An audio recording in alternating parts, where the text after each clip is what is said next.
Bem-vindas e bem-vindos a mais uma análise. Hoje a gente vai embarcar numa jornada fascinante pelas profundezas da mente humana, seguindo as ideias geniais do psiquiatra suíço Carl Jung. Para a gente tentar visualizar um conceito tão complexo quanto a nossa psique, vamos imaginar que a mente é um jardim em pleno desabrochar. Mas olha só, o grande truque aqui é que tem muito, mas muito mais coisa acontecendo debaixo da terra do que aquilo que os olhos conseguem ver na superfície.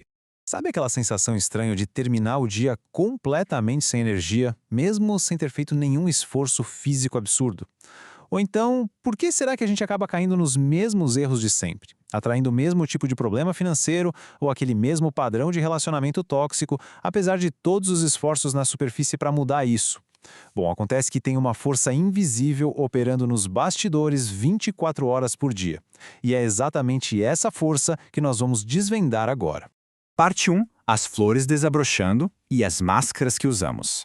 Para entender o que está escondido no nosso jardim, a gente precisa primeiro olhar para o que está visível. Vamos começar por essa primeira camada da psique, aquela parte que fica virada para o sol, que o Jung chamava de persona. E um ponto super importante aqui, a persona não é a grande vilã da história, tá? Na verdade, ela é um escudo social, um mecanismo de sobrevivência que é absolutamente necessário. Desde a infância, a gente aprende a construir e a vestir essas máscaras para conseguir circular pelo mundo, seja no trabalho, com a família ou nas redes sociais. É uma fachada moldada para agradar tudo aquilo que a sociedade e a cultura aplaudem. Pensa num exemplo bem prático e infelizmente muito comum, a máscara da Mulher Maravilha, que tantas mães solo acabam precisando adotar. Para o mundo lá fora, a imagem projetada é a de uma força inabalável, aquela pessoa que dá conta de absolutamente tudo sorrindo. Mas logo abaixo dessa superfície brilhante, essa mesma máscara esconde uma exaustão gigantesca. É o peso esmagador de jornadas triplas de trabalho e cuidado que precisam ser constantemente enterradas e engolidas só para conseguir sustentar essa persona impecável. E a gente pode ir ainda mais fundo para ver como isso funciona. Pessoas que vêm de origens difíceis ou que enfrentam preconceito todo santo dia, como é o caso de muitas mulheres negras, frequentemente usam o sucesso profissional não só como uma vitória, mas como uma armadura literal. Roupas caras, diplomas e altos cargos corporativos funcionam como uma persona projetada exclusivamente para blindar o indivíduo contra o racismo, contra os abusos sociais e as barreiras sistêmicas. É uma estratégia de sobrevivência altamente sofisticada no meio da selva em que a gente vive. Parte 2. O solo profundo e o porão da psique. Então, deixando de lado as flores brilhantes da superfície, a gente desce para o solo escuro e profundo, aquele espaço quente e rico onde as raízes crescem. E é exatamente aqui que mora a irmã gêmea da persona, a sombra. O Jung definia a sombra justamente como esse porão da mente. Funciona mais ou menos assim. Tudo que a família um dia disse que era feio, tudo que a sociedade rejeita, toda a emoção que precisou ser engolida para que a persona fosse aplaudida, tudo isso vai sendo trancado sem dó nesse porão. A sombra é basicamente tudo aquilo que a gente prefere não ver na gente mesmo. Mas o que será que brota nesse solo escondido? Bom, é claro que tem muita coisa pesada, raiva reprimida, medos, traumas de infância que doeram tanto que a gente não deu conta de processar. Só que, olha que interessante, a sombra não guarda só coisas ruins. Muito pelo contrário, ela é uma verdadeira mina de ouro de potencial criativo que não foi vivido. Sabe aquele talento artístico que foi abandonado porque diziam que não dava dinheiro? Aquelas paixões genuínas, a vitalidade pura, a sexualidade e os desejos mais profundos? Tudo isso também está trancado lá. O sagrado e o instintivo dividem exatamente o mesmo espaço no porão.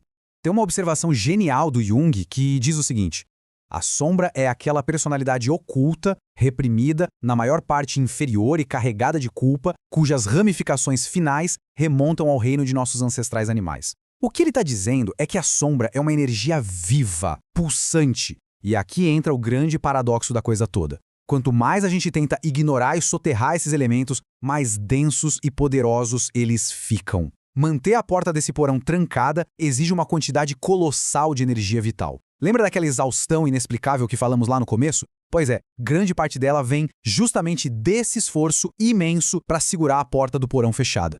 Parte 3. Ervas daninhas escondidas e quando a sombra escapa. Porque, afinal de contas, o que acontece quando esse porão fica cheio até o teto? Simples. A sombra se recusa a ser ignorada para sempre e começa a quebrar as nossas personas perfeitinhas. Pode ser através daquelas reações emocionais totalmente desproporcionais, sabe? Quando uma piada inofensiva gera uma explosão de fúria. Ou então naqueles atos falhos super constrangedores, quando uma palavra indesejada escapa da boca do nada. Ou pior ainda, quando a gente cai naqueles ciclos de autossabotagem, repetindo rompimentos amorosos ou falhas financeiras. A verdade é que a sombra sempre vaza quando as nossas defesas dão aquela baixadinha. E isso nos leva direto para a tática favorita da sombra, a famosa projeção. Como descer no próprio porão e encarar nossa bagunça dói demais, a mente cria um mecanismo de defesa simplesmente brilhante. A gente começa a apontar o dedo para as ervas daninhas que estão no jardim dos outros, tudo isso para não ter que olhar para as nossas próprias raízes. Aquilo que irrita a gente de um jeito insuportável no outro é, quase sempre, um espelho cristalino das nossas próprias partes que foram rejeitadas. Tem um princípio clássico na psicologia que vai direto no ponto. O que João diz de Maria diz mais sobre João do que sobre Maria. Se o comportamento de alguém provoca uma irritação absurda, uma fúria gigante, fora do normal, pode ter certeza de que é a sombra operando aí. O que a gente aponta com tanta vontade no outro é exatamente o que a gente não suporta admitir que existe no nosso próprio porão inconsciente.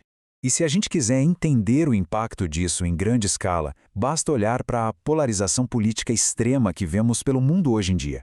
É um exemplo perfeito de projeção mútua, e deixando muito claro que não estamos tomando nenhum partido aqui, tá? Estamos apenas analisando o cenário pelas lentes de Jung. É fascinante observar como grupos opostos frequentemente projetam os seus próprios medos e as suas sombras não integradas uns nos outros. Um lado enxerga no outro exatamente o mal que é incapaz de admitir que carrega na própria estrutura humana. Parte 4. Cuidando do jardim e o caminho para a individuação. Mas calma que tem saída. Como é que a gente passa desse estado doentio para uma verdadeira cura? A grande virada de chave aqui é entender que o objetivo nunca, jamais, é destruir a sombra. Até porque lutar contra ela só a torna mais forte. O objetivo real é fazer um ato de pura alquimia psicológica. É parar de brigar, convidar essa sombra para subir do porão, conversar com ela e integrar todas essas partes difíceis à luz da nossa consciência. Transformar o chumbo pesado em ouro puro. Esse processo maravilhoso de alquimia é o troféu máximo da psicologia junguiana, algo que ele chamava de individuação. É a gente conseguir observar a nossa máscara social sem virar refém dela. É ter a coragem absurda de descer as escadas do porão, resgatar os nossos potenciais artísticos e instintivos que estavam lá trancados, curar a dor e unir tudo isso. Alcançar a individuação não tem nada a ver com ser perfeito, tem a ver com ser inteiro. É criar uma harmonia real entre as flores que buscam o sol e as raízes que tocam a profundeza da terra. E para fechar a nossa análise de hoje, fica uma provocação para todo mundo que está acompanhando.